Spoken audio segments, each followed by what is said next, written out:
मोदी जी की रथ यात्रा ब्लॉक खंड पंचरुखी के अंतर्गत गांव भरवाना में बीजेपी के एक्स एमएलए रविंदर रवि जी से विशेष मुलाकात। ऐसा आ रहा है कि हर एक पंचायत में ये मोदी द्वारा ये चलाया जा रहा है। इसके बारे में थोड़ा सा लोगों को अवगत कराएं ताकि एन स्टार के माध्यम से लोग ये सुन सकें कि ये क्या मेन मोटो क्या है। जैसे 2024 के इलेक्शन उसके लिए कुछ मोदी की रणनीति है, इसके बारे में लोगों को थोड़ा अवगत कराएं। एन स्टार का बहुत बहुत धन्यवाद। ये विकसित भारत संकल्प यात्रा है, माननीय मोदी जी का एक ड्रीम प्रोजेक्ट, जिसमें पिछले 9.5 और 10 साल के अंदर जो योजनाएं एक गरीब, दलित, शोषित, मजदूर, बागवान, बेरोजगार जो योजनाएं भारत सरकार लेकर आई है वो लोगों तक पहुंची कि नहीं पहुंची, और नहीं पहुंची तो पहुंचाना है, और पहुंच गई तो उनसे कितना लाभ लोगों को मिला है उसकी पहचान करना था। तो उस दृष्टि से आज पंचरुखी ब्लॉक में इसे बंडू और भरवाना 2 पंचायतें हैं। सुबह के वक्त बंडू पंचायत में था और शाम को भरवाना पंचायत में ये कार्यक्रम चल रहा है। तो ये पूरे भारतवर्ष में ही यात्रा चल रही है। उस दृष्टि से हिमाचल में भी विधानसभा जयसिंहपुर में भी हमारे यहाँ 2 ब्लॉक पड़ते हैं, 3 ब्लॉक पड़ते हैं। तो तीनों ब्लॉक्स में हमारे पास ये जो आप देख रहे थे, जिस वैन को अभी आपने चित्र लिया भी होगा, उस वैन के माध्यम से एक डॉक्यूमेंट्री बनी है कि इस देश के अंदर पिछले 9.5 वर्षों में क्या क्या बदला है, और विकसित भारत का संकल्प 2047 तक एक जो रोड मैप माननीय प्रधानमंत्री जी ने बनाया है वो लोगों के बीच में लेकर जा रहे हैं। अच्छी बात क्या लगी है कि जो लोगों में उत्साह है, और खासकर जो हमारा महिला वर्ग है उनके अंदर जो जोश है, जिस संख्या में वो लोग इस कार्यक्रम में उमड़ रहे हैं, तो उससे लगता है कि माननीय मोदी जी की जो योजनाएं हैं वो लोगों के दिलों में पूरी तरह से बसी हैं। और लोग सरेआम जब हमसे मिलते हैं तो हमारे माध्यम से वो मोदी जी का धन्यवाद करना चाहते हैं, तो हम तो उनको मौका देते हैं। उनकी एक वीडियो क्लिप बना के भी लोग हम भेज रहे हैं, तो लोगों के बीच में भी ले जा रहे हैं।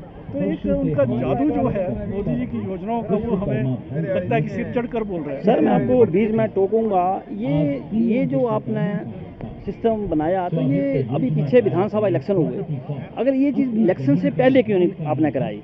ये कुछ आपका देखिए, पार्टी का शीर्ष नेतृत्व ये चीज़ें तय करता है, और जब उन्होंने तय किया है कि ये जो 15 नवंबर से लेके जनवरी तक ये कार्यक्रम चलेगा, तो पूरे भारतवर्ष में चलना है। ये केंद्र सरकार के चुनाव, उससे पहले भी हमारी कई रथ यात्राएं हुई, जो प्रदेश में जो पूर्व हमारे मुख्यमंत्री थे जयराम ठाकुर जी, उनकी अगुवाई में जो प्रदेश के अंदर जो योजनाएं हम लेके आए थे उनका भी लोगों तक पहुंचाने का प्रयास हुआ था।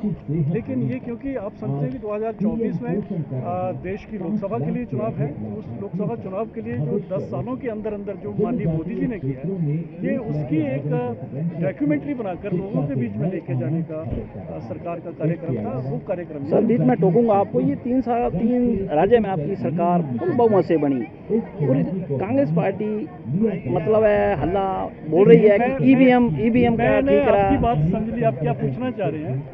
देखिए, ये काट झूठ है ना, इसको हम कहते हैं कि काट की हांडी बार बार नहीं चढ़ती है। हिमाचल में 100% सरकार जो रिपीट हो रही थी, रिवाज हम बदल रहे थे, लेकिन झूठ की बुनियाद पर इन्होंने एक बहुत बड़ा महल खड़ा करने की कोशिश की, और तरह तरह की गारंटीज, लगभग 10 गारंटी से पूरी की पूरी दीवारें इन्होंने पोत दी। और मुझे लगता है कि मैं माफ़ी के साथ, लोगों से माफ़ी के साथ ही बात साझा करना चाह रहा हूँ कि लोगों ने उनके फ्रेब पे थोड़ा सा विश्वास कर लिया, अन्यथा 0.1% से भी कम मतों से सरकार का नहीं बन पाना ये दुर्भाग्य था। लेकिन अभी 1 साल के अंदर ही वो सारी की सारी जो उनकी गारंटीज थी वो तराशाई हो गई है। अब लोगों के बीच में मैं अक्सर रहता हूं, तो हम देखते हैं कि लोग कहते हैं कि एक बहुत बड़ी गलती हो गई जो इन पे हमने इनकी गारंटियों पे विश्वास कर लिया। लेकिन हिमाचल के हारने का एक फायदा क्या हो गया कि 1 साल के अंदर कितनी गारंटीज को पूरा कर पाए, उसका जो एक मैसेज था, एक संदेश था बाकी प्रदेशों के अंदर किया कि कांग्रेस हमेशा झूठ बोलती है, और झूठ बोलकर इन्होंने हिमाचल में सत्ता हथियाई है। तो लोग इस बारे में सजग थे, जागरूक थे, और वो अब की बार उनकी इन झूठी गारंटियों के बीच में नहीं आ पाए। तो मुझे लगता है कि मैं तो पूरी ये देशवासियों को इसके लिए बधाई देता हूँ कि 3 राज्यों में जो बड़े राज्य इतना प्रचंड बहुमत वहाँ पे दिया है और ये एक सिलसिला चल पड़ा है। 2024 में 400 से पार जाएंगे, ये लोगों का कहना है। और मैं तो जैसे मैंने कहा, मैं लोगों के बीच में रहता हूँ। ये जो देखिए कि नारी बंधन अधिनियम जो माननीय प्रधानमंत्री जी लेके हैं, उसका बहुत बड़ा प्रभाव होने वाला है। अब नारी शक्ति पूरी तरह से जागृत है और उनको ये पता है कि हमें हमारा रखवाला को किसकी सत्ता में हम लोग सुरक्षित हैं। लोगों ने ठान लिया है कि 400 से पार अब की बार भाजपा सरकार का। सर बीच में आपको मैं रोकूंगा, अभी लोकसभा के इलेक्शन आ रहे हैं हिमाचल, हम बात करेंगे हिमाचल की। हमारे हिमाचल में 4 सीटें हैं, तो उसके बारे में थोड़ा सा बताएं कि क्या आप ये सीटें चारों की चारों जीत पाएंगे?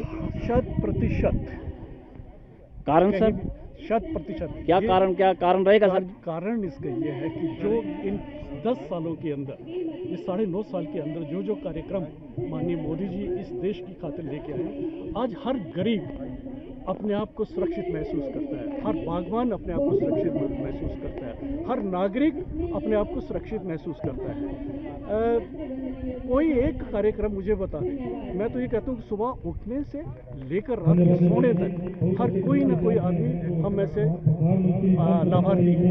तो हर वर्ग को जो फायदा पहुंचाने का काम केंद्र सरकार ने किया है, तो मैं कह सकता हूँ 4 सीटें जो हमारी हिमाचल में लोकसभा की है, चारों की चारों हम 100% यहाँ से जीतेंगे। प्रचंड जीत की आपको बहुत बहुत बधाई। एन स्टार के माध्यम से मैं ये लाइव दिखा रहा हूँ। सुभाष शर्मा, बहुत बहुत धन्यवाद। Thank you sir, thank you sir. ताज़ा खबरों से जुड़े रहने के लिए हमारे चैनल को सब्सक्राइब करें और बेल आइकन को दबाना ना भूलें, ताकि हर खबर की नोटिफिकेशन आपको मिलती रहे।